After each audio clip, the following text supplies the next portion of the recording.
one thing I want you to keep in mind is that subjectivism isn't automatically true if you go about making moral judgments on the basis of how you feel, on the basis of your emotions. Just because you make moral judgments on the basis of your emotions, that doesn't make subjectivism true.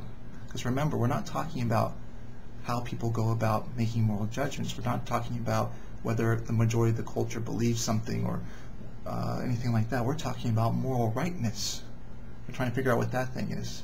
And just because you go about making moral judgments in a certain way, it doesn't follow that a particular view of moral rightness is correct. That'd be similar to saying this: because I go about reasoning a certain way, it must be that that kind of reasoning is good. But that doesn't follow. If I say, today is Friday, therefore God exists, it doesn't make sense for me to say, well, that must be good reasoning because I use it. No, it's bad reasoning. It's logically invalid.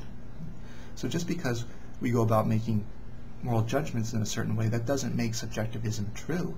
What makes subjectivism true is whether rightness is identical to your approving of some act. That's what we're trying to figure out. That's why we use reason and reflection to try to figure that out. So it could be the case that objectivism is true, even though we do go about making moral judgments on the basis of our emotions. We're just doing it wrong. We're just doing it wrong. There's no reason to think that just because we go about making moral judgments in a certain way, we're automatically correct. We could still be mistaken. So in a later assignment, I asked you to defend which view you like the best, like cultural relativism, subjectivism, or objectivism, which you'll be looking at next in chapter 4.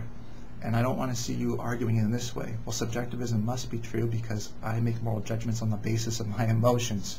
Don't use that argument. If you're going to argue for subjectivism, use the arguments that I give you in the text. Because just because you make moral judgments on the basis of your emotions, that doesn't automatically make subjectivism true. Just because people tend to make moral judgments on the basis of what the majority approves of, that doesn't make cultural relativism true. We could be going about it all wrong. That's a possibility. So the good arguments for subjectivism are the ones that I give in the chapter.